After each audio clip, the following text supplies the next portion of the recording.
Alam nyo, para talaga maintindihan natin ang politika sa Pilipinas ngayon, yung mga dinastiya, yung mga utang na loob, yung buong sistema, kailangan nating sumisid ng mas malalim. Hindi sapat na manood lang tayo ng balita.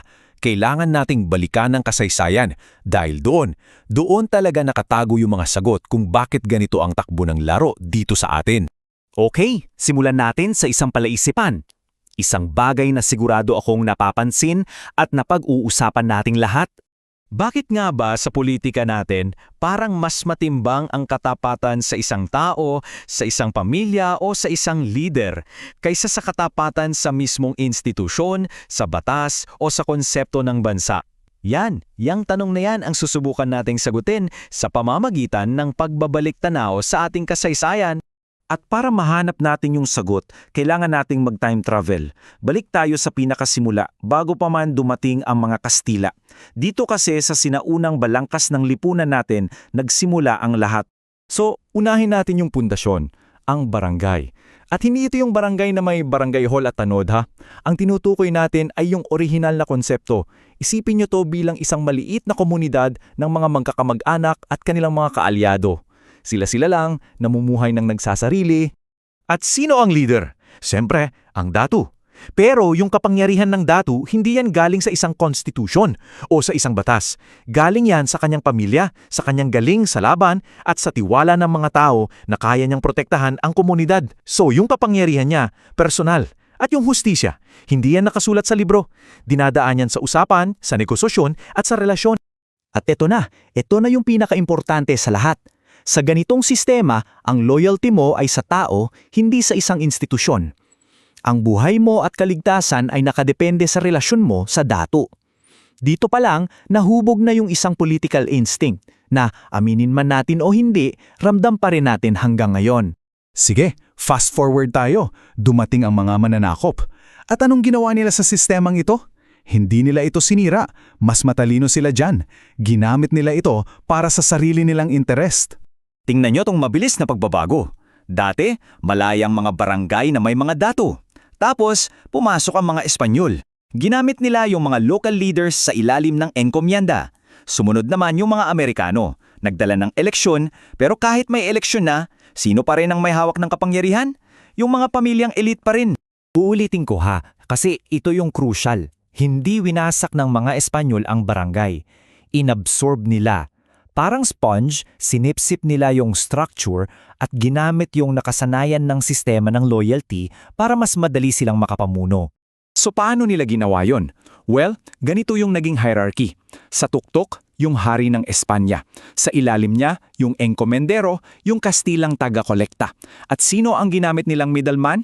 Yung mga dating datu at pamilya nila na tinawag nilang prinsipalya. Sila yung naging tulad. Itong mga prinsipalya, sila na yung naging local elite. Sila yung mga pamilya ng datu na kapalit ng katapatan sa mga Kastila na panatili nila yung kanilang impluensya. At anong trabaho nila? Siguraduhing sumusunod yung mga tao at, syempre, nagbabayad ng buwis. Nung dumating naman ang mga Amerikano, nag-iba yung style.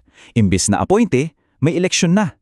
Pero kahit magkaiba yung paraan, appointment sa Kastila, boto sa Amerikano, may isang malaking pagkakatulad. Pareho silang umasa sa mga elite na pamilyang ito para pamahalaan ang mga tao at panatilihin ang kaayusan. At itong sistemang ito na hinulma sa loob ng daan-daang taon, yan ang pamanang politikal na bitbit natin hanggang ngayon. So ito na yung connection. Yung mga political dynasty na nakikita natin ngayon, hindi sila isang bog o mali sa sistema. Sila ay isang feature, isang katangian na minana natin mula mismo sa kasaysayan. By design, ika nga. Gusto nyo ng isang malinaw na halimbawa? Sige, silipin natin ang Ilocos Norte. Perfect example to kung paano nagpatuloy yung kapangyarihan sa kamay ng iilang pamilya sa paglipas ng panahon. Dito, klaro yung pattern, di ba? Panahon ng Kastila, mga pamilyang prinsipalya yung middlemen. Panahon ng Amerikano, sila pa ring mga elite families na yan ang naging magaling mag-deliver ng boto. At pagkatapos ng independence, sila na rin yung naging mga political dynasty. Gamit naman ang koneksyon at kontrol sa gobyerno. Nag-iba lang ang pangalan, pero yung logic, pareho pa rin. Kaya anong ibig sabihin ng lahat ng ito? Ipinapakita nito na yung problema mas malalim pa kaysa sa simpleng pag-amyenda lang ng batas. Tandaan nyo to, ang barangay hindi kailanman nawalat. Lumaki lang ito, yung lohika ng sinaunang barangay na personal ang kapangyarihan at ang loyalty ay sa tao, yan pa rin ang parehong lohika na madalas gumagana sa loob ng modernong burokrasya at gobyerno natin. Isipin nyo, sa tatlong malalaking chapter ng kasaysayan natin, pre-colonial, colonial at post-colonial, iisang logic lang ng kapangyarihan ng paulit-ulit na nanaig, kapangyarihan na nakukuha sa personal na relasyon at katapatan na may kapalit. Kaya sa huli, malinaw na yung dinastikong politika ay isang sistemang napakalalim ng ugat.